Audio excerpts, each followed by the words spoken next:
وَإِنَّكَ لَعَلَىٰ خُلُقٍ عَظِيمٍ فَسَتُبْصِرُ وَيُبْصِرُونَ، فرمایا کہ عن قریب ان کو بھی پتہ چل جائے گا، آپ کو بھی، کہ کون اخلاق کے عظیم مرتبے پر قائم تھا اور کون پاگل اور دیوانہ تھا۔ یہ لوگ پاگل دیوانے مجنون ہیں، اور آج ثابت ہو گیا۔ کوئی نام لیتا ہے ابو جہل کا، ابو لہب کا، ولید ابن مغیرہ، عتبہ ابن ولید، ان سرداروں کا جو یہ نبی کو تانے دیا کرتے تھے، سب کے قصے ختم۔ اب ہم ان کہتے ہیں بیوقوف تھے، سید الانبیاء کو انہوں نے دیکھا، ہم 1400 سال بعد بغیر دیکھے ایمان لا رہے ہیں۔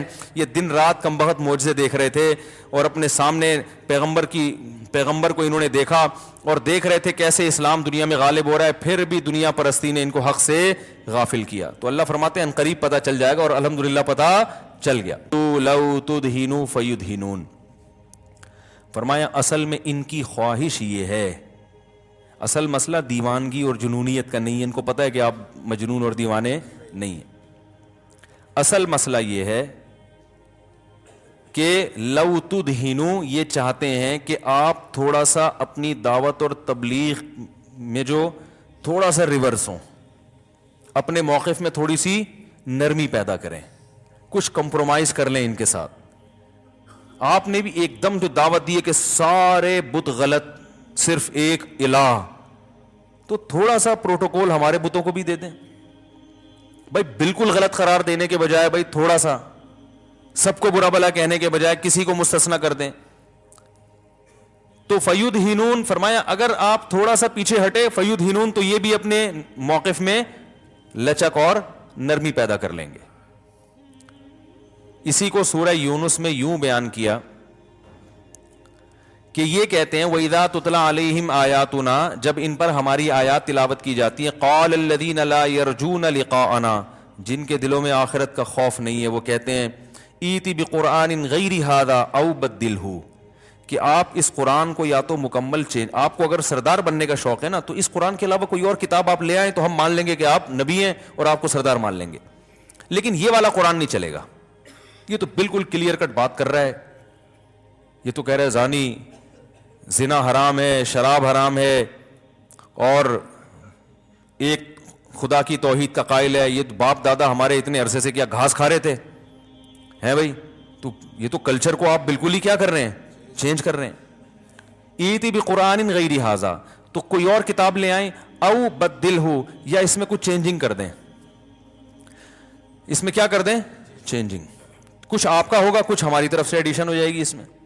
تو جو نیا ایڈیشن قرآن مجید کا آئے گا وہ سب کے لیے ایکسیپٹیبل ہوگا، قابل قبول ہوگا۔ جیسے آج کل دنیا میں تحریکیں چل رہی ہیں نا کہ تمام ادیان کو ملا کے بولو بھائی ایک کھچڑی پکا کے رکھ دی جائے، اس میں ہندوازم کے لیے بھی جگہ ہو، اس میں سکھوں کے لیے بھی ہو، اس میں عیسائیوں کے لیے بھی ہو، اس میں یہودیوں کے لیے بھی ہو، کچھ اسلام کا بھی تڑکا اس میں لگا دیا جائے، صحیح ہے نا؟ ہندو مسجد جا رہے ہوں، مسلمان مندر جا رہے ہوں، کبھی کبھار ہندو مسجد آیا کریں تو کبھی کبھار مسلمان بھی مندر چلے جایا کریں، تو کبھی عیسائی جمعہ پڑھ لیا کریں تو کبھی آپ بھی چرچ چلے جایا کریں۔ اس سے کیا پیدا ہوگا؟ معاشرے میں محبتیں پیدا ہوں گی، برداشت پیدا ہوگی، اور معاشرے میں امن پھیلے گا وغیرہ وغیرہ، اور شدت پسندی کا اس سے کیا ہوگا؟ خاتمہ ہوگا۔ تو یہی وہ یہ کہہ رہے تھے کہ شروع میں تو کہہ رہے تھے آپ بالکل غلط ہیں، پھر کہہ رہے تھے چلو کچھ آپ کی کچھ ہماری کچھ درمیانی راستہ، مذاکرات کی میز پہ آ جائیں۔ تو قرآن میں اللہ نے جواب دیا قل ما یکون لی، آپ نے فرمایا گویا بزبان حال آپ نے فرمایا کہ تم ابھی تک سمجھ ہی نہیں رہے کہ میرا دعویٰ کیا ہے۔ مذاکرات کی میز پہ وہ شخص تو بیٹھ سکتا ہے قانون کی تبدیلی کے لیے جو خود ایک قانون لے کر آیا ہو۔ آپ صلی اللہ علیہ وسلم اگر انسانیت کی خیر خواہی کے لیے خود ایک لا مرتب کرتے کہ بھئی یہ معاشرے میں غلط ہو رہا ہے، یہ صحیح ہو رہا ہے، تو اس کو ہم چینج کرنا چاہتے ہیں، کچھ چینجنگ آ جائے گی، تو اس میں جب مخالفت ہو رہی ہے تو بھائی کچھ تھوڑا سا لچک پیدا کر لو، something is better than nothing, تو یہ ایسے موقع پہ تو چلتا ہے، صحیح ہے نا؟ تو نبی نے کیا جواب میں یہ فرمایا کہ بھائی یہ قانون میں تھوڑی پیش کر رہا ہوں، میری رائے کا اس میں ذرہ برابر بھی دخل نہیں ہے، یہ ہے محمد صلی اللہ علیہ وسلم کی پوزیشن کہ میں اپنی طرف سے کچھ یہی میں تمہیں سمجھا رہا ہوں 13 سال سے، 10 سال سے یہی سمجھا رہا ہوں کہ بھائی میں جو کچھ کہہ رہا ہوں یہ میں نہیں کہہ رہا، یہ اللہ کہہ رہا ہے میری زبان استعمال ہو رہی ہے, مجھ پہ فرشتہ وہی لے کر آتا ہے, اس کا پیغام ڈیلیور کر رہا ہوں میں. تو اگر مذاکرات کرنے تو اللہ سے کرو نا, مجھ سے کیوں کر رہے ہو؟ نہیں آ رہی بات میرا خیال ہے. یہی تو فرق ہے اسلام میں اور دنیا کے دیگر قوانین میں, کہ دیگر قوانین کی نسبت کس کی طرف ہے؟ انسانوں کی طرف. اسلام کی نسبت اللہ کی طرف. اب اس میں چینجنگ کا آپشن ہی ختم کر دیا. یا تو مسلمان یہ مانے کہ یہ اللہ کا قانون نہیں ہے, پھر وہ کہہ سکتے ہیں زمانے کے حساب سے اس میں کانٹ چھانٹ ہم کریں گے. بھائی آج کل پردہ بڑا مشکل ہے تو تھوڑا پردے کی سیٹنگ آؤٹ کر دو. آج کل ڈپریشن بہت زیادہ, ایکچولی آج کل جو لبرل لوگ آ رہے ہیں نا, جو دین میں چینجنگ کرتے ہیں, وہ اسی قسم کے ٹوپی ڈرامے والی باتیں کر رہے ہوتے ہیں. ایکچولی اصل میں اب آپ خود دیکھیں ایک آدمی کہاں جائے بیچارہ, ایکچولی کر کے نا اب ڈپریشن میں ہے تو شراب کے 2 گھونٹ پی لیے تو کیا ہو گیا اس سے, تو ایکچولی کر کے اب 4 شادیوں پر بھی اسی طرح پابندی لگاتے ہیں. بھائی وہ زمانہ اور تھا, بڑی طاقتیں ہوا کرتی تھی مردوں میں اس وقت, اور اس وقت بڑا حوصلہ تھا. اس زمانے میں بھائی نہیں ہو سکتا. آج کل دیسی گھی کہاں کھا رہے ہیں, ڈالڈے کھا کھا کے تو جوان ہو رہے ہیں بچے ہیں. وہ زمانہ اور تھا, یہ زمانہ اور ہے بھائی. نہیں تو ہر چیز کا بیڑا, داڑھی پر بھی یہی. بھائی وہ داڑھی تو اس زمانے کا کلچر تھی, وہ تو سب رکھا کرتے تھے. ابو جہل کی بھی داڑھی تھی, ابو لہب کی بھی داڑھی تھی, اور فرعون کی بھی داڑھی تھی. تو کلچر کے حساب سے رکھا ہے. تو آج تو ایک ماڈرن دور ہے, داڑھی رکھ کے تو آپ عجیب سے لگتے ہیں معاشرے میں. پڑھا لکھا آدمی تو وہی ہوتا ہے جو بالکل کلین شیو, خدا نہ خواستہ کسی بغیر داڑھی والے کا مذاق اڑانا مقصد نہیں, لیکن جو داڑھی کا انکار کرتے ہیں ان کے دلائل یہی ہوتے ہیں. بھائی وہ کلچر تھا تو نبی نے حکم دے دیا کہ بڑھا لو. تو ہر حکم کو کا بیڑا غرق ہو رہا ہے کہ نہیں ہو رہا؟ داڑھی کا حکم تو تورات میں آج تک موجود ہے کہ اللہ نے موسیٰ علیہ السلام کو کوہ طور پہ بلا کے کہا کہ اپنی قوم کو کہہ دو کہ داڑھی مت کاٹنا. تبھی آج یہودی بھی داڑھی رکھتے ہیں. میں نے خود یہودی دیکھے ہیں داڑھیوں والے. کلپ آ جائے گا, اسرائیل سے تعلقات ہیں ان کے. ہمیں تو یہاں کوئی یہودی نظر نہیں آتا, ان کو یہاں نہیں دیکھے, بیرون ملک دیکھے ہیں. تو ہم نے خود داڑھی والے یہودی دیکھے ہیں, اور رکھتے ہیں اتنی بڑی بڑی داڑیاں. ہماری تو پھر بھی چھوٹی ہوتی ہیں, بڑھتی نہیں ہیں. ان کی تو وہ یہاں تو اتنی اسپیڈ سے داڑیاں بڑھ رہی ہوتی ہیں ان کی. تو ہم تو پھر بھی گنجائش دیتے ہیں نا, ایک مٹھی سے زیادہ کاٹنا جائز ہے. یہودی کہتے ہیں ایک مٹھی سے زیادہ کاٹنا بھی جائز نہیں ہے, بڑھاؤ بس. وہ کہتے ہیں اس کی بھی اجازت نہیں ہے, بڑھاؤ فل. تو نبی صلی اللہ علیہ وسلم نے حکم دیا بھائی آپ سے نہیں رکھی جا رہی تو اسلام کو تو چینج نہ کرو نا میرے بھائی. اب بولو یار میں اللہ سے دعا مانگتا ہوں. دیکھو کتنے لوگ ہیں نماز پڑھتے ہیں, نہیں پڑھتے نا بہت سے, لیکن مانتے ہیں اسلام میں نماز ہے. کتنے لوگ ہیں ابا اماں کی فرما برداری کرتے ہیں, لیکن مانتے ہیں بھائی ابا کو راضی رکھنا چاہیے, اماں کو خوش رکھنا چاہیے. تو نہ ماننا خطرناک ہے, عمل نہ کرنا یہ عملی کوتاہی ہے, اس کی اصلاح ہو سکتی ہے. تو اب کیا ہے کہ رسول اللہ صلی اللہ علیہ وسلم نے اپنی پوزیشن واضح کر دی. قرآن میں اللہ نے حکم دیا قل, اے نبی آپ ان سے کہہ دیجئے کہ تم جو مجھے کہہ رہے ہو کہ دوسرا قرآن آلٹرنیٹ لے آؤ یا تھوڑی سی اس میں کیا ہو جائے چینجنگ. قل ما یکون لی, یہ مجھ میں قوت ہی نہیں ہے, طاقت ہی نہیں ہے, میرے لائق ہی نہیں ہے, میرے بس میں ہی نہیں ہے. ان ابدلہ من تلقاء نفسی, کہ میں اپنی طرف سے اس میں کچھ چینجنگ کر دوں. بلکہ میں تمہیں اس سے بڑھ کر ایک اور بات کرتا ہوں کہ میں جو لا بیان کر رہا ہوں نا, اس میں چینجنگ کا تو سوال ہی پیدا نہیں ہوتا.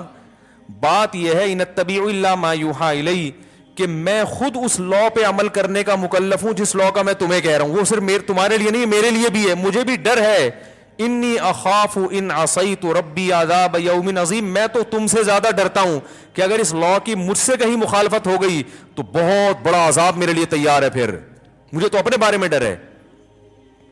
تو یہ اللہ نے نبی صلی اللہ علیہ وسلم کی زبان سے یہ نکلوائے یہ الفاظ, وہی نازل ہوئی کہ ان کو یہ کہہ دیں. تو ایز اٹ از آپ نے وہ کلام نقل کر دیا. ورنہ کوئی اپنے بارے میں یہ کہہ سکتا ہے کہ بھائی میں تو اگر خود فالو نہ کروں تو مجھے ڈر ہے کہ عذاب نہ آ جائے. تو وہ اللہ کہلوا رہے کہ آپ یہ بولیں, آپ یہ کہیں, آپ یہ کہیں, آپ یہ کہیں. قرآن کی صداقت کے بڑے عجیب واقعات ہیں. دیکھیں رسول اللہ صلی اللہ علیہ وسلم کی حضرت زینب سے نکاح ہوا نا, پھوپھیزاد بہن تھی آپ کی. جب حضرت نبی صلی اللہ علیہ وسلم کا نکاح حضرت زینب سے ہوا تو انسان کی فطرت ہے کہ دلہن جب رخصت ہو کے آتی ہے تو شروع میں تو انسان کی طبیعت بہت مائل ہوتی ہے نا دلہن کی طرف, اس کو دوست بھی کھل رہے ہوتے ہیں. جتنے پرانے جگری یار ہیں, شادی کی رات میں اچھا لگتا ہے کوئی آ کے بیٹھ جا یار, اتری گتر کے ڈھکن پہ آ کے بیٹھ جا رہا تھا, گٹکا وٹکا سگریٹ, اب دفاع ہو یہاں سے. ایسا ہی ہوتا ہے نا, یہ انسان کی نیچر ہے, وہ پرانے دوستوں کو بھی بھول جاتا ہے. کچھ دن تک، پھر اس کے بعد دلہن ساری زندگی روتی رہتی ہے ٹائم پہ گھر، بس وہ ٹائم پہ اسی دن گھر آیا ہوتا ہے وہ ایک ہفتے تک، اس کے بعد پھر وہی گٹر کے ڈھکن اور دوست آوارہ ہو جاتا ہے. وہ بیچاری روتی رہتی ہے میں اپنے باپ کا گھر چھوڑ کر آئی اور یہ ٹائم نہیں دیتا. شکایتیں آتی ہیں نا خواتین کی، تو یہی شکایتیں ہوتی ہیں، ٹائم ہی نہیں دیتے. تو آپ صلی اللہ علیہ وسلم کی جب حضرت زینب سے نکاح ہوا تو آپ کی طبیعت بھی ان کی طرف مائل تھی. تو اب کیا ہوا ہے کہ ولیمہ کیا آپ صلی اللہ علیہ وسلم نے، صحابہ آئے، ایک تو کھانا پکنے میں ابھی ٹائم تھا، پہلے ہی آ کے صحابہ کو تو نبی سے ملاقات کا موقع چاہیے تھا نا، کہ یار چلو نبی نے دعوت کی ہے پہلے پہنچ جاؤ، 1 گھنٹہ پہلے ہی چلے جاؤ. نبی کے گھر میں بیٹھنا نصیب ہو رہا ہے، نبی کے دسترخوان پہ، وہ تو محبت میں کر رہے ہیں، اور پھر کھانا کھانے کے بعد بھی بیٹھے ہوئے ہیں. آپ صلی اللہ علیہ وسلم کو اس سے تکلیف ہو رہی تھی، آپ صلی اللہ علیہ وسلم کو اس سے تکلیف ہو رہی تھی. آپ صحابہ کو یہ کہہ نہیں پا رہے تھے کہ یہاں سے جاؤ، کیونکہ ایسے موقع پہ انسان کو حیا آتی ہے، شرم آتی ہے. دولہا جو ہے نا وہ یہ کہتے ہوئے، اگر وہ عزت دار ہے، خاندانی ہے، تو یہ کہتے ہوئے چلے جاؤ تو دوست مذاق بھی اڑا سکتے ہیں، ابے بھائی اتنا کیا، ابھی جو ہے نا وہ اتنے عرصے بعد تجھے ملی ہے دلہن، کیا پہلی دفعہ تیری شادی ہو رہی ہے کیا دنیا میں، ایسے تانے بھی دیتے ہیں نا، ابے ہمیں پتا تھا بدل جائے گا، تم تو پہلے ہی کہہ رہے تھے، باتیں کرنا آسان ہے. انسان کو ایسے موقع پہ حیا آتی ہے. تو آپ صلی اللہ علیہ وسلم اس طبعی حیا کی وجہ سے، طبعی رغبت بھی ہے بشر ہونے کی وجہ سے، اور طبعی حیا بھی آ رہی ہے، صحابہ سے کہتے ہوئے آپ شرما بھی رہے ہیں، لیکن آپ کو تکلیف ہو رہی ہے کہ بھی جا کیوں نہیں رہے. قرآن میں آیتیں نازل ہو گئیں، یا ایھا الذین آمنوا، اے ایمان والو، جب تمہیں رسول صلی اللہ علیہ وسلم بلایا کریں تو کیا ہے، ولا مستأنسین لحدیث، باتوں میں دل نہ بہلاؤ ایسے موقع پہ. اور وہ کیا ہے پوری آیت پڑھو بھائی کوئی حافظ. الی طعام غیر ناظرین الہ، جب کھانے کی طرف تمہیں بلایا جائے تو اس طرح سے جاؤ کہ اس کے پکنے کا انتظار نہ کرو، جب پک جائے پھر پہنچو وہاں جا کے. ابھی پکا ہے نہیں پہلے سے، کتنا کلیئر قرآن نے بیان کر دیا. اور آگے اللہ نے فرمایا کہ رسول اللہ صلی اللہ علیہ وسلم یستحیی منکم، تم سے حیا کرتے ہیں. نبی کے دل میں یہ بات ہے مگر بیان نہیں کر پا رہے، لیکن اللہ اس معاملے میں حیا نہیں کرتا، وہ حق بات کو بیان کر دیتا ہے. تو اب آپ بتاؤ کہ کہاں تو نبی اپنی زبان سے یہ بات کہتے ہوئے حیا کر رہے تھے اور اللہ نے پوری آیتیں بنا کے نازل کر دی. تو آپ صلی اللہ علیہ وسلم کو یہ آیتیں سناتے ہوئے کتنی حیا آ رہی ہوگی ہے بھائی. لیکن اب مجبور ہو گئے بھائی، جب اللہ نے نازل کر دیا تو اب کیا کرنا ہے، اب تو سنانی ہی سنانی ہے. تو رسول اللہ صلی اللہ علیہ وسلم کی زبان اقدس سے وہی کلام نکلتا تھا جس کا اللہ نے آپ کو مکلف بنایا، اور آپ نے فرمایا میں اس میں اپنی طرف سے تبدیلی نہیں کر سکتا. تو یاد رکھو یہ خدائی قوانین ہے اللہ کے، جس کو اسلام کہا جاتا ہے. یہ اتنی بڑی نعمت اللہ نے ہمیں دے دی ہے، کیونکہ جب ہمارے سامنے کوئی لا آتا ہے نا تو اس میں دو رائے ہو سکتی ہیں، صحیح بھی اور غلط بھی. جب آپ کسی لا کے بارے میں کنفیوز ہو کے پتہ نہیں صحیح ہے کہ نہیں ہے تو اس لا پہ چلا جاتا ہے. ٹیکس کے قوانین آتے ہیں، گورنمنٹ کہتی ہے اتنا ٹیکس دو، بحثیں ہوتی ہیں بھائی دینا چاہیے کہ نہیں دینا چاہیے. کچھ دے رہے ہوتے ہیں، کچھ پی رہے ہوتے ہیں، اور جو دے رہے ہوتے ہیں وہ بھی سوچ رہے ہوتے ہیں پتہ نہیں دینا چاہیے بھی کہ نہیں چاہیے، اتنا ٹیکس بنتا بھی ہے کہ نہیں بنتا، بنتا ہے تو صحیح جگہ استعمال بھی ہوتا ہے کہ نہیں ہوتا. پھر گورنمنٹ غربت 10 بحثیں آتی ہیں نا، ٹیکس تو دینا چاہیے. لیکن میں ویسے ایک اوور آل لوگوں کی تھنکنگ بتا رہا ہوں. ٹیکس تو جب ایک کسی حکومت میں رہتے ہو دینا چاہیے، قانون ہے، لا کو فالو کرنا چاہیے. لیکن پھر بھی دو رائے بنتی ہے نا. لوگ کہتے ہیں ابے ہمیں حکومت نے علاج تو کیا دیا نہیں، بجلی دیتی نہیں ہے، گیس دیتی نہیں ہے، ٹیکس پہ ٹیکس لگائے چلے جا رہی ہے، یہ کر. تو دو رائے ہوتی ہیں، لہٰذا وہ دل جمی سے عمل نہیں ہوتا. اور جب دل جمی سے عمل نہیں ہوتا تو ثواب کا تصور تو ویسے ہی ختم ہو جاتا ہے. وہ اسی پر مطمئن نہیں ہے کہ پتہ نہیں میں ٹیکس دے کے اپنے بیڑا غرق کر رہا ہوں یا اپنا فائدہ کر رہا ہوں.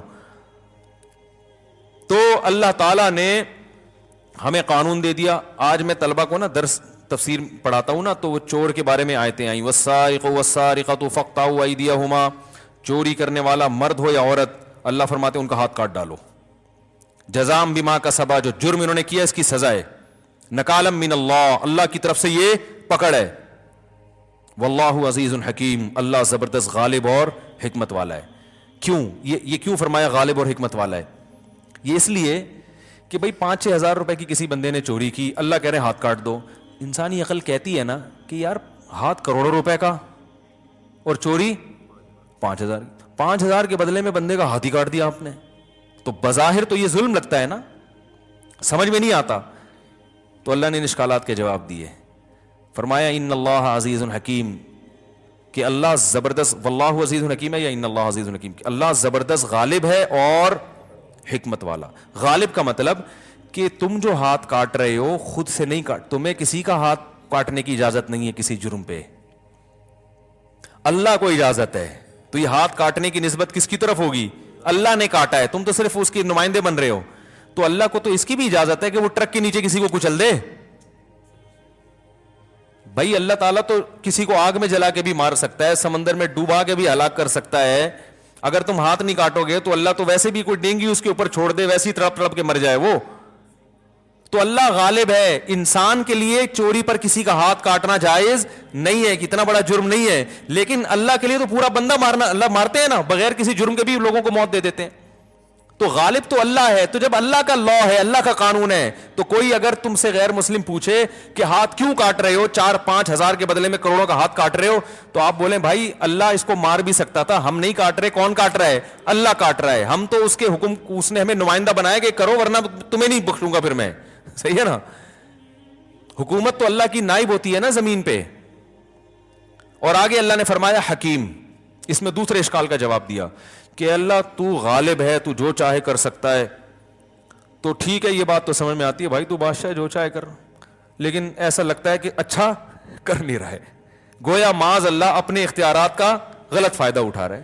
5,000 کی چوری کی ہے, کروڑوں کا ہاتھ کاٹ دیا. ویسے قدرتی حادثے میں مار دیتا تو چلو, ہمیں تو کہہ رہے جا کے ہاتھ کاٹو, تو ٹھیک ہے لاجیکلی یہ بات درست ہے, تو سب کچھ کر سکتا ہے, تو تجھے ہاتھ کاٹنے کا بھی اختیار ہے. تو لیکن ایسے ہی جیسے کوئی بادشاہ ہو, طاقتور ہو, وہ اپنی طاقت کا فائدہ اٹھا کے کچھ بھی کرتا چلا جائے. تو اللہ نے آگے جواب دے دیا حکیم, حکمت والا ہے. اس میں فائدہ ہے, نقصان انسانیت کا فائدہ ہے. یہ حکم حکمت پر مبنی ہے. چور کا ہاتھ کاٹنے کا حکم دینا ظلم نہیں ہے, بلکہ ظلم کے خاتمے کا سبب ہے. اس میں تم ایک چیز کو دیکھ رہے ہو کہ 5,000 کی چوری کی اور ہاتھ کٹ گیا, یہ نہیں دیکھ رہے کہ اس 5,000 کی چوری سے نقصان 5,000 کا نہیں ہوا.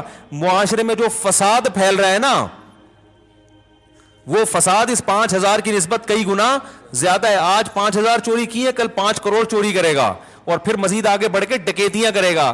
پھر جب چسکا لگ جائے گا نا اس کو, تو پھر بندے مار مار کے پیسے نکالے گا, پھر بندوں کو قتل بھی کرے گا. ایک ہاتھ کو بچانے کے لیے درجنوں لوگوں کا قتل کروا دو گے تم. تو چور جتنے بھی مجرم ہیں نا دنیا میں, وہ پیدائشی مجرم نہیں ہوتے, وہ آہستہ آہستہ. دیکھو آج جو شراب پی رہا ہے, تو ڈائریکٹ شراب پہ تھوڑی آیا, وہ پہلے سگریٹ پہ آیا, گٹکوں پہ آیا, پان پہ آیا, جب عادی ہو گیا چلو بھائی یہاں بھی چلو. جو آج قتل و غارت میں لگے ہوئے ہیں, یہ بچپن میں پہلے گھنٹیاں بجا بجا کے بھاگا کرتے تھے. ان کی شرارتیں بس اتنی ہوتی تھیں, ابا سے پٹے نہیں, کسی نے تنبیہ نہیں کی, پھر مسجد سے چپلیں چرانا شروع کر دی, پھر کسی نے مارا نہیں کہ چپل ہی تو ہے. پھر نتیجہ ہوتے ہوتے ہوتے ہوتے لاکر سے پیسے چرانا, پھر ابا کے پرس سے. پھر انسان کو جب فری میں پیسہ ملتا ہے نا, تو ہوس بہت تیزی سے بڑھتی ہے. پھر اس کے خرچے اتنے ہو جاتے ہیں کہ حلال میں وہ خرچے پورے نہیں ہوتے. انہوں نے جو جوانی کا ٹائم حلال کمانے کی صلاحیت میں لگانا تھا, وہ ساری صلاحیت چوریوں چکاریوں میں لگ چکی ہوتی ہے. جو وہاں صلاحیت, اب وہ تبھی آپ دیکھیں, اب اس کو ابھی کیا ہوا, کچھ دن پہلے جاننے والے ملے, رشتہ دار تو نہیں تھے, وہ بہت بڑے کرکٹر تھے, بین الاقوامی ٹیم میں ان کی سلیکشن نہیں ہوئی, تو اب رکشا چلا رہے ہیں وہ. ہم نے کہا یار اتنا بڑا کھلاڑی رکشا کی. انہوں نے کہا بھائی ساری زندگی تو کرکٹ میں لگا دی کہ میں بین الاقوامی ٹیم کا کھلاڑی بنوں گا, اب سلیکشن نہیں ہوئی تو اب آتا کرکٹ کے علاوہ کچھ ہے نہیں. تو اب کمانے کے لیے تو کرکٹ میں اتنا پیسہ تو نہیں, بین الاقوامی ٹیم میں جاؤ تو ملتا ہے نا پیسے, ایسے تو گلی محلے والوں کو تھوڑی ملتا ہے. تو ساری زندگی تو لگا دی اس میں, اب کیا بیچارہ کیا چلا رہا ہے, رکشا چلا رہا ہے. نہ ایجوکیشن کی طرف توجہ دی. ہاں جس کی لک لگ گئی وہ انٹرنیشنل ٹیم میں چلا گیا, یا اس سے کم لیول کی ٹیم میں, لیکن کسی بڑی ٹیم میں چلا جائے گا تو اس کی تو ویلیو ہو جائے گی. جو نہیں سلیکشن ہو سکا, سب کا تھوڑی ہوتا ہے, لاکھوں لوگ آتے ہیں, ایک چند ایک کا ہوتا ہے اس میں. تو ایسے ہی جب چوری چکاریوں میں ٹائم گزار دیا, تو اب حلال میں کمانے کی صلاحیت بھی نہیں ہے, اور حلال میں اتنا پروفٹ ہے بھی نہیں. چوری میں تو بڑا پروفٹ ہے, بیٹھ بیٹھ یوں کرو, بس پتہ ہی نہیں کسی کو کیا خیال ہے. تو اللہ فرماتے ہیں کہ بین الاقوامی لاز اپنی جگہ, لیکن اللہ نے جو قانون بنایا یہ حکمت پر مبنی ہے. ایک کا ہاتھ کٹے گا, سینکڑوں لوگوں کو عبرت ہوگی, لوگوں کی جان بھی محفوظ, لوگوں کا مال بھی. تم صرف 5,000 دیکھ رہے ہو, کہ 5,000 کے بدلے میں کروڑوں کا ہاتھ کٹ رہا ہے. ہم صرف 5 نہیں دیکھ رہے, ہم آگے پورا فیوچر دیکھ رہے ہیں. سمجھ رہے کہ نہیں سمجھ رہے؟ اور دوسری بات یہ کہ یہ ضروری بھی نہیں ہے کہ پہلی دفعہ میں پکڑا جائے. یہ تو جب عادت ہو جاتی ہے نا. اکثر حضرت عمر کے دور میں ایک چور پکڑا گیا, اس نے کہا اللہ کی قسم پہلی دفعہ چوری کی معاف کر دیں. انہوں نے فرمایا کہ پہلی دفعہ میں پکڑا نہیں جاتا آدمی. صحیح ہے نا, پہلی دفعہ میں تو بہت احتیاط کرتا ہے, جب یوز ٹو ہو جاتا ہے کر کے پھر احتیاط چھوڑ دیتا. کئی دفعہ دیکھا نا نہیں پکڑا گیا تو پھر کر لیتا ہے. کل کسی نے بتایا کہ ڈکیتی کے لیے کچھ لڑکے آئے 17-18 سال کے, جن کے ساتھ ڈکیتی, انہوں نے مجھے خود کل واقعہ سنایا. کہہ رہے ہیں ان لڑکوں کو میں نے دیکھا, پستول ان کے ہاتھ میں تھی, ہاتھ کانپ رہے تھے ان کے, ایسے لگ رہا تھا کہ ابھی یہ ڈکیتی سیکھ رہے ہیں. تو آپ مجھے بتاؤ, کہہ رہے ہیں میں نے اس لیے موبائل دے دیا کہ کانپتے ہوئے انگلیاں ایسے چلی نہ جائے.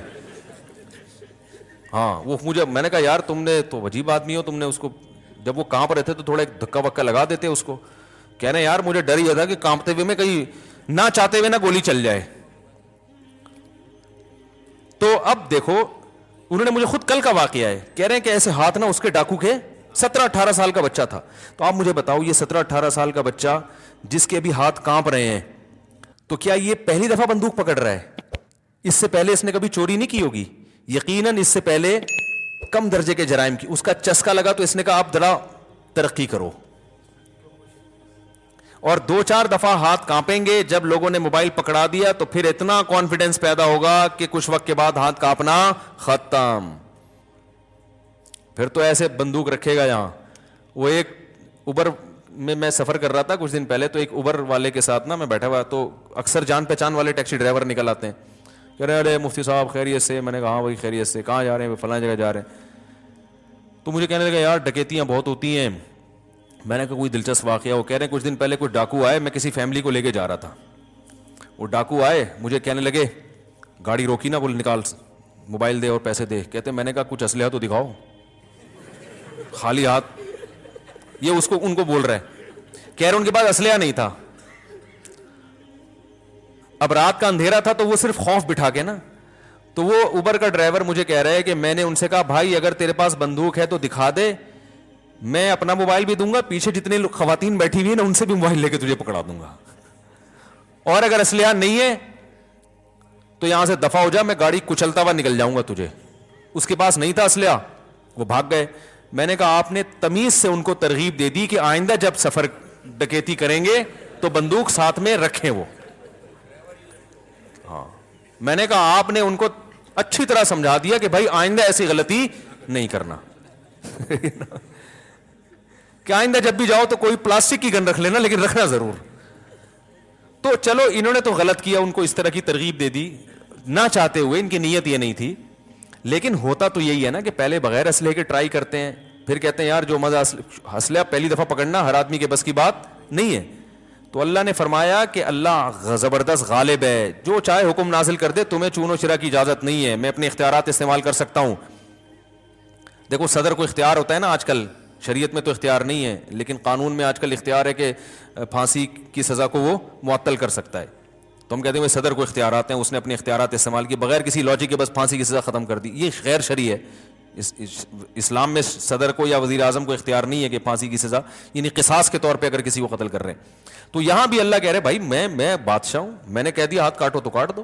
اور پھر آگے اللہ نے بتا دیا کہ حکمت ہے, چھپی ہوئی حکمتیں ہیں, ہر حکمت تمہاری سمجھ میں آنا ضروری نہیں ہے. پھر آگے فرمایا وَلِلَّهِ مُلْكُ السَّمَاوَاتِ وَالْأَرْضِ, اللہ کے لیے زمین اور آسمانوں کی بادشاہی ہے. يُعَذِّبُ مَن يَشَاءُ يَغْفِرُ لِمَن, دیکھو قرآن میں اکثر یہ ہوتا ہے يَغْفِرُ لِمَن يَشَاءُ وَيُعَذِّبُ مَن يَشَاءُ, جس کی چاہے مغفرت کرے, جس کو چاہے عذاب دے. لیکن یہاں پر اللہ نے پہلے بیان فرمایا جس کو چاہے عذاب دے, جس کی چاہے مغفرت, کیونکہ چور کے ہاتھ کاٹنے کی بات چل رہی ہے نا, تو میں جس کو چاہوں عذاب دوں. ایک بڑے لبرل قسم کے آدمی تھے, اسلام کے خلاف بہت اعتراضات کرتے تھے. یہ چوری کی, جو چور کا ہاتھ کاٹنے کی سزا ہے نا, اس پہ بھی بہت کہتے یار یہ کیا ہے, 5,000 10,000 روپے چوری کی اور ہاتھ کاٹ دو, یہ کیا ہے. لیکن اللہ نے ان کو ہدایت دی. ایک دن میرے پاس آئے, کہنے یار اگر میں پازیٹیو سوچوں تو اس کی لاجک بنتی ہے. میں نے کہا کیا؟ کہہ رہے ہیں یار یہ اس کی دلیل ہے کہ اسلام جرم کو برداشت, جرم کے معاملے میں بہت حساس ہے. تو یہ پازیٹیو چیز ہے اسلام کی, سمجھ رہے ہیں نا. مجرم کے لیے رعایت, بولو بھائی, سافٹ کارنر کہتے ہیں نا, نرم اسلام کے لیے, نرم یعنی لب و لہجہ اسلام مجرم کے لیے اختیار نہیں کرتا. تو یہ تو جرائم کے خاتمے پر اسلام کی ہرس ہے کہ وہ تو دنیا میں جرم مانتا ہی نہیں ہے. تو میں نے کہا یہی بات ہے, اگر پازیٹیو سوچو گے تو پازیٹیو, نیگیٹو سوچتے رہو گے تو جاتے چلے جاؤ, الٹا سوچتے رہو. تو اتنے لوگوں کے ایک دن مجھے ایک صاحب کہنے لگے یار اگر چور کا ہاتھ کٹے تو سارے ٹنڈے پنڈے ہو جائیں گے, تو سارا آدھا ملک تو چور ہے. تو یہ تو سمجھ میں نہیں, اس زمانے میں یہ نہیں ہونی چاہیے. میں نے کہا بھائی جان ایسا نہیں ہوگا, ایک دو کے کٹیں گے تو باقی چوری سے توبہ کر چکے ہوں گے. ٹھیک ہے نا, ایک دو کے کٹیں گے ہاتھ, باقی سب توبہ کر. تو اسلام میں ڈاکو کی سزا بڑی سخت ہے, جو دن دہاڑے لوگوں سے یا رات کو علانیہ لوگوں سے ڈکیتیاں کرتے ہیں. اسلام میں ان کی سزا یہ ہے کہ بھائی اگر یہ گرفتار ہو جائیں, ہاتھ پاؤں کاٹ کے چوک پہ لٹکا دو ان کو, قتل کرو ان کو فوراً. یہ جیلیں ویلیں نہیں ہے اسلام میں, جیل میں ڈال دو, 25 سال کیس چل رہا ہے. بھائی گواہوں سے ثابت ہو گیا, فوراً لٹکا کے چوک پہ لٹکا دو اس کے. ان یقتلوا او یصلبوا او تقطع ایدیہم وارجلہم من خلاف. تو کہاں سے کہاں بات چلی گئی. تو یہ جو حدود ہے نا, حدود جو اسلام نے بیان کی سزائیں, اس میں گورنمنٹ کو اختیار نہیں ہوتا کہ وہ چاہے تو نافذ کرے چاہے تو نافذ نہیں کرے. یہاں حکومت پابند ہوتی ہے کہ یہ اللہ کا قانون ہے, آپ کی سمجھ میں آئے نہ آئے آپ نے نافذ کرنا ہے. تو اسمبلیوں میں جو لوگ بیٹھے ہوئے ہیں وہ اگر حدود آرڈیننس کے خلاف کوئی بات کریں گے تو یہ اللہ سے بغاوت شمار ہوگی. وہ اس کے پابند ہیں کہ وہ اس قانون کو پاس کرانے کی کوشش کریں کہ بھائی یہ تو طے شدہ ہے, یہ تو قرآن نے بیان کر دیا, چور کا ہاتھ تو کٹے گا ہی کٹے گا. یہ تو اللہ نے ہمیں آسانی دے دی کہ بہت سے موٹے موٹے قوانین میں ہمارے لیے سوچنے کا آپشن ختم, کیونکہ جو سوچتا ہے وہ کنفیوز ہوتا ہے, کنفیوز ہوگا تو وہ کوئی تبھی ہمارے ملک میں دیکھو نا قانون بنتے ہی نہیں ہے, بنتے ہیں تو 10 قسم کی آرا سام. اگر اسلامی قانون ہو بھائی چور کا ہاتھ کٹے گا, جو دن دہاڑے یا رات کو دہشت گردی کرے گا اس کو فوراً پکڑ کے چوک پہ لٹکا دیا جائے گا. اب اسمبلی میں اس پر بحث ہو, بھائی شراب پینے والے کو 80 کوڑے لگیں گے, ٹھیک ہے نا, کو ایجوکیشن کو ختم کیا جائے گا. اب بھائی کیوں, اس لیے کہ قرآن نے بیان کر دیا. اب اور آگے کی چیزیں سوچو جن کو قرآن اور حدیث نے صراحتاً بیان نہیں کیا, اس پہ ہم بیٹھ کے غور کریں گے. یہ جو چیزیں بیان کر دی ہیں وہ تو طے شدہ ہے بھائی, اس میں تو دو رائے ہو نہیں سکتی. اسلام کے نام پہ بنا ہے نا, تو اس میں اسمبلی بحث کرنا ہی غلط ہے. جو اسمبلی میں پہنچے ہوئے لوگ ہیں ان پر لازم ہے کہ بھائی یہ تو ہے, یہ تو طے شدہ ہے, اس میں دو رائے تھوڑی ہو سکتی ہیں. لیکن کیوں گڑبڑ کرتے ہیں, ان کو ڈر ہوتا ہے کہ ہماری عیاشیاں. بولو بھائی, اب کوئی شراب پی کے پہنچا ہوا ہو, یہ قانون پاس کرے گا کہ شرابی کو 80 کوڑے؟ تو وہیں سے ابتدا ہوگی, بھائی چلیں پھر سائڈ پہ آپ آ جائیں, آج بل پاس ہوا, آ جا بھائی گڈی نو, پنجاب میں ہوتا نا گڈی نو سائڈ تلا جی, تو سب سے پہلے آ جاؤ بھائی سائڈ تے ہو جاؤ. ٹھیک ہے نا, گڈی نو سائڈ تلا سنا ہے. پنجاب میں سفر کر رہا تھا تو ہم سوزوکی میں کہیں بیٹھے ہوئے تھے کرایہ دے کے, تو وہ بار بار کنڈکٹر کہہ رہا تھا گڈی نو سائڈ تلا. تو مجھے یہ لفظ بڑا اچھا لگا, پنجابی زبان کا یاد ہو گیا ہے, تو میں ہر جگہ, یہ بہت پرانی بات ہے, تو جہاں بھی کوئی ایسا نہ سائڈ تلا جائے لگا کو وہ کہتے ہیں لا.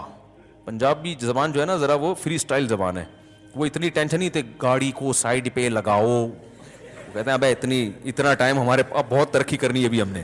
ٹھیک ہے نا, گاڑی کو گڈی بنا دیا, کو نو بنا دیا, سائڈ کو سیڈ اور لگاؤ کو لا, گڈی نو سائڈ تے لا. تو بڑا اچھا ہے, یہ بھی ایک اسٹائل ہے بھائی. ہمارے ایک رشتہ دار پنجاب میں, وہ پنجابی بولتے ہیں, تو ان سے میں اردو میں بات کرتا ہوں, وہ مجھے پنجابی سمجھ میں نہیں آتی. تو وہ ایک دن اردو میں بات کر کے کہہ رہے یار میرا گلا درد کرنے لگا ہے یار. کہہ رہے کیا اردو کا مذاق اڑا رہے, کہہ رہے یار گلا درد کر رہا ہے میرا, کیسے تمیز سے ایک ایک لفظ کو تجوید کے ساتھ کہہ رہے ہیں, بھائی ایسے ہی چلاؤ. پھر وہ اسٹائل میں شروع ہو گئے. میں نے کہا چلو یہ بھی ایک اسٹائل ہے بھائی, ہر زبان کی اپنی خاصیت ہوتی ہے نا. لطیفے پنجابی میں ہی ٹائٹ ہوتے ہیں, ہمیں سمجھ میں نہیں آ رہے ہوتے لیکن ہنسی پھر بھی آ رہی ہوتی ہے ان کے اسٹائل سے نا. تو خیر جلدی سے بات کو سمیٹ کے ختم کرتا ہوں. تو اللہ تعالیٰ نے فرمایا کہ یہ کہتے ہیں ودو لو تدہنوا فیدہنون, یہ چاہتے ہیں تھوڑا سا نرم موقف اختیار کریں, تو یہ بھی. تو اللہ نے فرمایا کہ ما یکون لی, ان سے کہہ دیں کہ یہ میرے بس میں نہیں ہے, جیسے نازل ہوگا ایسے بیان کروں گا, جس طرح اللہ ہی اگر کوئی نرمی کر لے تو الگ بات ہے. یہاں ہمیں سبق یہ ملتا ہے کہ بھائی آپ جب علماء سے کوئی مسئلہ پوچھیں تو رشتہ داروں کی طرف سے جب رکاوٹ ہونا تو آپ بتا دیں بھائی شریعت کا یہ حکم ہے, جب ہے تو بس ہے, صحیح ہے نا, اس پہ بحث نہیں ہے. اب دو رائے ہو نہیں سکتی, اللہ کے حکم کو ہماری خواہشات کے حساب سے چینج نہیں کیا جا سکتا. کوئی بھی مسئلہ ہو, ہم شریعت کو اپنی خواہشات کے حساب سے ڈھالنا شروع کر دیں. بد نظری حرام ہے یا نہیں ہے اسلام میں؟ عورتوں کو بری نیت سے دیکھنا, شہوت کی نیت سے دیکھنا بری چیز ہے. لوگ دیکھ رہے ہوتے ہیں بھائی, اس میں یہ آپ جتنے بھی ڈپریشن میں ہو, اسٹریس میں ہو, لوگ انٹرٹینمنٹ کے لیے فلمیں دیکھ رہے ہیں, ڈرامے دیکھ رہے ہیں, بھائی غلط ہے, غلط ہے. وہ کیا لگتی ہے آپ کی جس کو آپ اتنے شوق سے دیکھ رہے ہو؟ جو غلط ہے وہ کیا ہے؟ انٹرٹینمنٹ کے لیے نکاح کرو, بیوی لے کر آؤ, اور وہ صحیح ہے وہ صحیح بھی ہے. یہ بھی بڑی مصیبت ہے, جو غلط ہے اس کو غلط نہیں کہتے اور صحیح کو صحیح نہیں کہتے, جو صحیح ہے اس کو بھی غلط کہہ رہے ہوتے ہیں. جو صحیح ہے بھائی وہ کیا ہے؟ بولو نا بھائی, وہ صحیح ہے. تو اگر کوئی نکاح کر رہا ہے تو وہ صحیح ہے, بہترین, زندہ باد, کیپ اٹ اپ, صحیح ہے نا, اس کو اپریشیٹ کرو, ماشاءاللہ بھائی, ہٹو بچوں. تو اسی طرح میرے بھائی اگر کوئی حلال کما رہا ہے, بے شک جتنا زیادہ کما رہا ہے حلال ہے نا, کیپ اٹ اپ, کماؤ بھائی, بہت اچھی بات ہے. چاہے وہ مولانا ہو, چاہے وہ عام آدمی ہو, چاہے تبلیغ والے ہوں, چاہے وہ, اب لوگ کہتے ہیں تبلیغ والے لینڈ کروزر میں گھوم رہے ہیں, تو بھائی لینڈ کروزر میں گھومنا کون سے مسلک کے عالم کا فتویٰ ہے کہ ناجائز ہے؟ یہ اتنے بڑے بزرگ ہو کے ایسے اچھے کپڑے پہن رہے ہیں, ان کی پگڑی اتنی خوبصورت, ایسا شاہانہ لباس, گھر جا کے دیکھو کیسا لگژری ہے. بھائی کون سی حدیث میں آئے کہ لگژری گھر رکھنا حرام ہے؟ تو یاد رکھو, جیسے اللہ کے حرام کو حلال کرنا حرام ہے, اسی طرح حلال کو حرام کرنا بھی حرام ہے. یہ بھی غلط ہے. آپ صلی اللہ علیہ وسلم نے اپنے منہ بولے بیٹے زید ابن حارثہ کی زوجہ سے نکاح کا ارادہ کیا, حضرت زینب. عرب کہتے تھے منہ بولا بیٹا ہے تو اس کی بیوی منہ بولی بہو ہو گئی نا, تو اس سے نکاح تھوڑی ہو سکتا ہے. تو اللہ نے فرمایا کہ جو منہ بولا بیٹا ہے وہ حقیقی بیٹا نہیں ہے, تو اس کی بیوی حقیقی بہو نہیں ہے. تو جب حلال ہے تو حلال ہے, لوگوں کی پرواہ آپ نے نہیں کرنی, لوگ باتیں بناتے رہیں. تو نہ حرام کو حلال کرنا ہے, نہ حلال کو حرام کرنا ہے. تو بہت سی چیزیں جائز ہیں اسلام میں, لوگوں کو وہ بھی پسند نہیں آتی, اور خاص طور پر علماء پہ لوگ ایسی چیزوں میں بہت انگلیاں اٹھاتے ہیں. ابے یہ گاڑیوں میں گھوم رہے ہیں, گاڑی میں گھومنا کہاں سے حرام ہے؟ ابے یہ بزنس کلاس میں سفر کرتے ہیں, ہے بھائی. ہمارے نبی کے پاس تو جو کی روٹی نہیں تھی. تو اگر نبی کی اس سیرت کو دیکھنا ہے تو پھر تو بھائی گدھے کی سواری اور جو کی روٹی ہے, اور ایک وقت کا کھانا ہے, وہ پیون زدہ کپڑے ہیں. ایسے مولانا کو تو آج مسجد والے برداشت نہیں کریں گے. تو وہ نبی صلی اللہ علیہ وسلم کی سیرت عادت کے طور پر ہے. لیکن جن صحابہ کے پاس دولت تھی, ان کا گھر بھی اچھا, ان کی سواری بھی اچھی, ان کے لباس بھی اچھا, ان کو نبی نے ملامت نہیں کی. اگر یہ چیز بری ہوتی تو سلیمان علیہ السلام پہ سوٹ کرتی ہے. سلیمان علیہ السلام تو اللہ کے بڑے پیغمبر تھے, شاہانہ سواری, ایسے خوبصورت تاج تھا حضرت سلیمان علیہ السلام, ایسا تخت تھا کہ ہٹو بچوں. بھائی وہ سادہ کرسی بھی, منجی بھی بنوا سکتے تھے نا بادشاہ. بھائی سلیمان علیہ السلام یہ بھی کر سکتے تھے کہ جب اپنے دربار میں آتے تو ایک ٹوٹی ہوئی چارپائی ہوتی, اس پہ بیٹھتے. کیا خیال ہے؟ کہتے یہ میرا تخت ہے, میں سادگی کی ترغیب دے رہا ہوں, یہ میرا کیا ہے؟ تخت ہے. وہ منجی ہوتی, چوں چوں کی آوازیں آ رہی ہوتی, سادگی تو اسی کو کہتے ہیں. لیکن سلیمان علیہ السلام کا تخت ایسا عالی شان, ملکہ سبا نے جب وہ تخت دیکھا تو اس کے چھکے چھوٹ گئے, ہوش اڑ گیا. بھائی ایسا عالی شان اور ایسا لگژری محل بنایا تھا کہ فرش اتنا خوبصورت تھا کہ ملکہ سبا جب فرش پہ چلنے لگی ہے تو اس نے اپنے پائنچے اوپر کر لیے کہ تالاب ہے, یہ پانی ہے. انہوں نے کہا پانی نہیں ہے, شیشہ ہے. اس دور میں ایسی ٹیکنالوجی, یعنی بڑا لگژری فرش بنایا نا اپنے محل میں. کیا ہو گیا بھائی؟ تو بھائی اگر کوئی لگژری فرش بنانا بری بات ہوتی تو پیغمبر کوئی غلط کام کر سکتے ہیں؟ کیسا لگژری فرش بنایا سلیمان علیہ السلام نے کہ ملکہ سبا کہہ رہی بھائی یہ تو پانی ہے. انہوں نے کہا پانی نہیں ہے, فرش ہے, پانی جیسا لگ رہا ہے, اتنا خوبصورت. تو کتنا سرمایہ خرچ ہوا ہوگا, کتنے پیسے لگے ہوں گے اس پہ. تو ملکہ سبا کو تو ہمارے دور کی ہوتی تو فوراً پیچھے ہوتے, آپ تو اللہ کے نیک بندے ہیں ہی نہیں.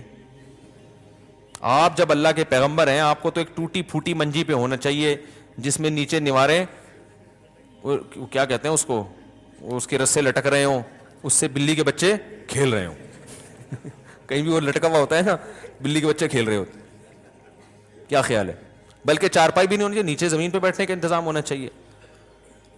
اور یہ کیا تاج لگایا ہوا ہے آپ نے, اور یہ دربار اور عالی شان اور ہواؤں میں مسخر. آپ کو تو گدھے کی سواری کرنی چاہیے. اور سمندر سے ہیرے جواہرات آپ جنات کے ذریعے نکلوا رہے ہیں. قرآن میں آتا ہے نا والشیاطین کل بناء وغواص، جنات کے ذریعے عمارتیں تعمیر کروایا کر. ہو سکتا ہے یہ احرام مصر جنات ہی نے تعمیر کی ہوں، ایسی بڑی بڑی عمارتیں تعمیر کر رہے ہیں اور نیچے سمندر کی تہ میں جا کے ہیرے جواہر. تو آپ کو ہیرے جواہرات کی ضرورت کیا ہے؟ سادہ زندگی اسلام میں ہے بھائی. بہت زیادہ آپ کو اپنے تخت کو اور تاج کو خوبصورت بنانے کا شوق ہے تو بھائی چمک پٹی خرید لے کہیں سے. کیا خیال ہے بھائی؟ چمک پٹی کسی دکان سے لے لیں، چمکیلی لگتی ہے، رات میں لگا لیا چمک پٹی. یہ ہیرے ڈائمنڈ پتہ ہے کتنا، اس ہر دور میں ڈائمنڈ مہنگا رہا ہے. اتنے سے ڈائمنڈ کروڑوں روپے کے ہوتے ہیں. وہ ڈائمنڈ نکالنے کے لیے جنات کی تشکیل ہو رہی، جاؤ سمندر میں ڈائمنڈ نکال کے لاؤ، ہیرا نکال کے لاؤ. زینت کے طور پہ بھی استعمال کریں گے اور بزنس بھی کریں گے، ٹھیک ہے نا، لے کر آؤ. اور بڑی بڑی عمارتیں. تو یہ اپنی طرف سے بھائی اگر اپنے پیسوں سے کر رہا ہے، ہاں یہ ضرور ہے.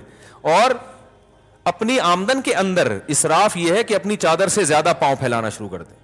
پیسے ہیں نہیں اور فرش میں اتنا مہنگا ماربل لگا لیا، اب کھانے کو روٹی. تو جتنا جس کو اللہ نے دیا اس حساب سے وہ لگژری لائف گزار سکتا ہے. ہاں سادگی اسلام میں ترغیب ہے اس کی. تو سادگی میں دیکھو 3 چیزیں ہوتی ہیں، بس یہ کہہ کے بات ختم کرتا ہوں. ایک ہوتی ہے ضرورت، ایک ہوتی ہے آسائش، اور ایک ہوتی ہے آرائش. یہ 3 درجات ہیں. جیسے آپ نے رہنا ہے تو ضرورت تو اس میں ہے، ضرورت اس سے بھی پوری ہو جائے گی کہ آپ رات کے وقت کوئی خیمہ لگائیں اور کہیں سے کمبل ادھار لے کے سو جائے کریں. اس میں ضرورت تو پوری ہو جائے گی نا. بارش ہوئی تو اوپر چھپڑا ہوگا. یا مٹی کا گھر ہو یا چھوٹا سا معمولی سا گھر ہو جس میں بقدر ضرورت گیس بجلی کا روشنی کا انتظام ہو، یہ ضرورت ہے. آسائش کیا ہے کہ بھائی وہ آسائش کہتے ہیں آرام. آرام اس میں ہے کہ گھر ایسا بنا ہوا ہو کہ اس کو بار بار صاف نہ کرنا پڑے، واش روم کا انتظام ذرا اچھا ہو، کچن تمیز کا بولو بھائی بنا ہوا ہو. تو آسائش ہے بھائی، رہ تو لیں گے لیکن آرام سے رہ لیں گے، ٹینشن نہیں ہوگی. اور ایک اس سے اوپر کہتے ہیں آرائش. آرائش کا مطلب یہ کہ وہ ضرورتیں بھی پوری ہو رہی ہوں آسانی کے ساتھ اور دیکھنے میں لگے بھی لش پش. دیکھنے میں کیا لگے؟ لش بھی لگے اور پش بھی لگے. سمجھ رہے ہیں نا؟ جیسے یہ جو میں نے مثال دی ہے نا، یہ جو میں نے ابھی مثال دے رہی ہوں، لش اور پش کا جو لفظ میں نے استعمال کیا، یہ آرائش ہے. یعنی کلام میں کیا پیدا کر دیا؟ ایک حسن پیدا. حالانکہ جو مثال جو تھی نا وہ تو اس سے بھی پوری ہو جاتی کہ بس میں یوں کہوں کہ بھائی دیکھنے میں اچھا لگے، لیکن لش پش کہہ کے اس کو لش پش ہی بنا دیا ہم نے. تو اس کو کہتے ہیں آرائش. تو آرائش بھی جائز ہے، چھچھور بنانا ہو ٹھیک ہے. کیا آپ نے وہ اپنی گاڑی پہ کلر ایسا کروایا کہ گولے گنڈے کی دکان بنا دیا پورا؟ اس کو بعض لوگوں کے گھر میں جاؤ تو لگتا ہے گولے گنڈے کی دکان ہے. یہ پھر چھچھور پنا. چھچھور پنے کا مطلب آج کل لوگوں میں ایک چیز آ رہی ہے، کمرے کی اس دیوار کا کلر کچھ اور ہے، اس کا کلر کچھ اور ہے، اس کا کلر کچھ اور. ابے کیا کر رہے ہو؟ یہ کوئی زینت تھوڑی ہے، یہ تو آپ کے اممیچور ہونے کی دلیل ہے. یہ چیز یہ سادگی کے خلاف ہے. جائز یہ بھی ہے، آپ چاہے پورا گولا گنڈے بنا دیں اس کے اوپر، جائز ہے، وہ ناجائز نہیں ہے. لیکن یہ شریعت کا جو مزاج ہے نا سادگی، اس کے خلاف ہے. یہ کہ نیلے پیلے کلر کیے ہوئے آپ نے ہر کمرے کا کلر. بھائی ایک کلر کرو، بہت زیادہ ہو گیا. ڈرائنگ روم میں ایک تھوڑا سا چینج کر دو. نیلے پیلے وہ تکیے ایسے ایسے ہیں گلابی کلر کے ٹھیک ہے نا. تو یہ چیز سادگی کے کیا ہے؟ خلاف ہے. تو خیر یہ موضوع بہت طویل ہے. تو اسراف اور بے دینی جب ہوگی جب اپنی آمدن سے زیادہ. آپ کے اتنی آمدن ہے نہیں اور آپ اتنا لگژری گھر بنا لیا، آپ نے کھانے کو روٹی نہیں مل رہی اور آپ نے ایسا لگژری گھر بنا کے خوش ہو رہے ہیں. بھائی اپنی اوقات کے حساب سے بنا لو جتنا اللہ نے دیا ہے. تو حلال کو حرام سمجھنا بھی میرے بھائی کیا ہے؟ تو یہ بھی شریعت میں تبدیلی کہلائے گی. جو زینت جائز ہے وہ جائز ہے، جو ناجائز ہے وہ ناجائز ہے. تو ہمیں اس پہ حدود میں رہنا ہے، اخپل طریقے سے شریعت کو ڈیفائن نہیں کرنا ہے ہم نے. اللہ تعالیٰ عمل کی توفیق عطا فرمائے. تو یہی مطلب ہے ودوا لو تدہنوا فیدہنون، کہ آپ کو تبدیلی کریں ہم بھی کریں. تو بھائی تبدیلی شریعت میں چینجنگ نہیں ہو سکتی، جو جیسا بنا دیا اللہ نے ویسا ہی رہے.